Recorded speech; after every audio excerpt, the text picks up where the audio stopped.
Bakit daw kailangan pa natin na mag-invest sa ating future? 'Di ba? So, yan yung madalas na katanungan. So, pwede naman tayong mabuhay ng simple lang sa Pilipinas. As OFW, pwede kang umuwi sa Pilipinas, simple lang yung buhay, makabili ka lang ng lupain, makabili ka lang ng gusto mo. Halimbawa, nakapagpatayo ka ng bahay, simpleng buhay lang. Mabubuhay ka na, which is true, guys. Pero hindi po maghihintay sa atin ng billing. So, bakit tayo nagsasabi na mas maganda na tayong mga OFW, meron tayong mai-invest bago tayo umuwi na magpapasok sa atin ng pera. So, anong investment to?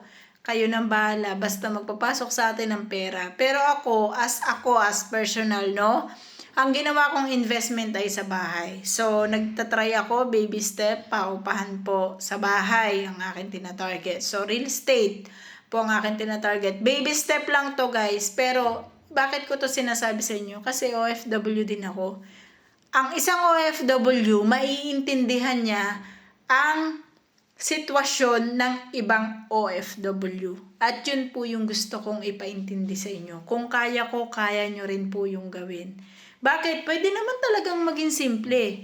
Bili ka ng property, bili ka ng lupa sa probinsya.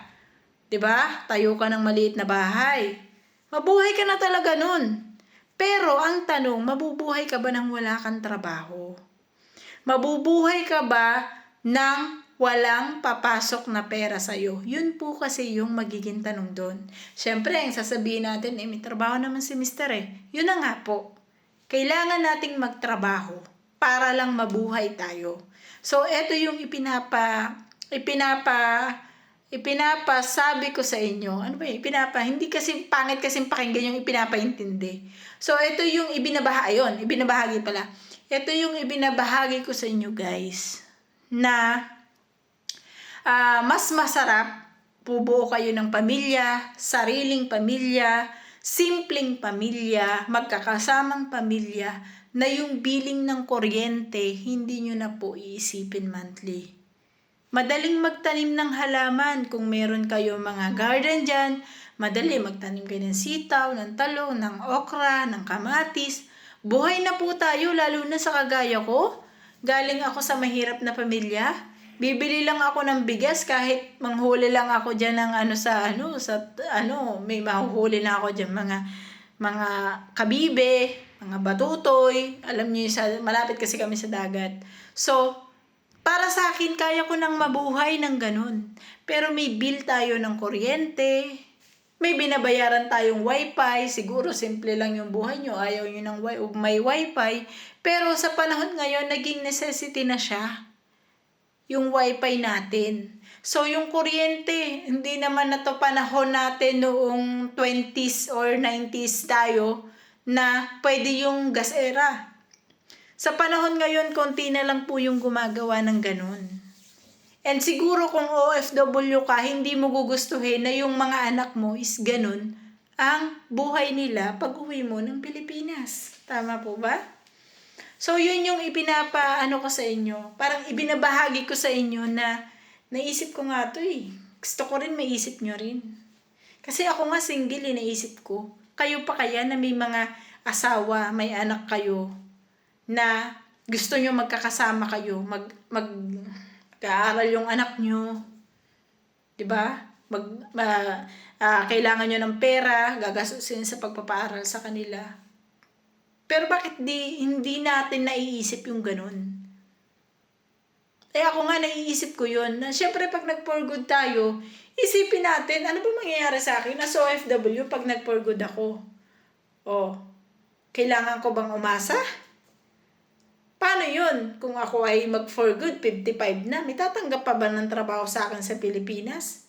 Paano ako kakain? Hindi na ako bibili ng pagkain? Bahala na lang kung ano mangyari sa akin. Diba, guys? Kung isipin nyo, kung lalawakan nyo yung pag-intindi nyo sa ibig kong sabihin, sa ibinabahagi ko sa inyo, guys, I do hope na marating ng isip nyo yung ibig kong sabihin. Kasi hindi to para sa akin. Para sa atin itong lahat ng OFW. Ang dami ko na talagang napapanood ng mga ganitong topics na talagang sasabihin, umuwi ng Pilipinas. Punta kay anak. Hindi nila alam, may dala na pera. So, sa Hong Kong kasi may natatanggap sila na parang, hindi ko alam kung LP ba ang tawag doon. LS or LP or something like that. So, sa Hong Kong to eh. Uwi ng Pilipinas, may dalang pera. Hindi alam ni anak na may dalang pera. Oh, Nay, bakit nandito ka? Ba't umuwi ka? Di ba may trabaho ka?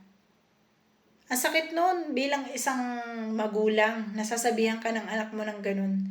Lalo na kapag 55, 60 years old ka na. Hindi ba pwedeng ang marinig natin? Ang sarap kayang marinig na aalagaan ka nila. Pero alam natin in reality, mostly, meron mang mag-aalaga sa atin sa pagtanda natin. Napakadalang na lang po nun. So, wag nating iasa yung ating magiging future, yung pagtanda natin sa mga madadatnan natin sa Pilipinas. Kailangan natin siyang iasa sa sarili natin. Guys, hindi na tayo mga bata. Siguro yung iba sa inyong mga OFW mas matanda pa sa akin. Pero sasabihin ko sa inyo guys, kapag umuwi tayo, hindi natin sigurado kung aalagaan tayo ng anak natin, ng kapatid natin, ng pamangkin natin. Kapag wala tayong naiitulong o wala na tayong pera. So 100% po, sasabihin ko sa inyo, mahirap kayong alagaan o tayong mga OFW kapag wala na tayong pakinabang. Mahirap tayong alagaan hindi dahil sa mahina na tayo, kundi dahil magiging pabigat sila kung wala tayong pera na may ibigay. 'Di ba? Magiging pabigat lang tayo guys kapag wala tayong naiambag sa hapunan, wala tayong naiambag sa kuryente, wala tayong magagastos na sariling pera natin. Saan tayo kukuha ng pera? May anak ka. Yung anak mo, simple lang din ang buhay, kagaya ng gusto mo. Simpleng buhay, na simple lang, kakain ng 3 beses sa isang araw. Simple lang talaga. So, paano ka as OFW pag uwi mo ng Pilipinas? May ganun kang anak, sabihin natin 5 ang anak mo. Sa 5 mong anak, walang natulong sa'yo. May magbibigay sa'yo 1,000 o 2,000. Sa tingin mo, sapat yun sa'yo? Bilang ikaw may maintenance na pagtanda mo. So, think about it. Kung hindi tayo mag-iisip, mag-invest habang tayo ay bata pa ngayon, nasa ibang bansa, isipin nyo po kung ano yung magiging buhay natin pagtanda natin. So, this vlog is not for me but for us. Sa lahat po ng OFW na out there, syempre, sana makarating sa inyo tong mensahe ko na to. Kasi, balang araw, ipagpapasalamat nyo na narinig nyo to sa akin. Ipagpapasalamat nyo na merong isang OFW na makapal lang muka, na nagsalita sa screen ng cellphone niya para pangaralan ako kahit hindi niya ako kilala. So, I do hope, yun lang.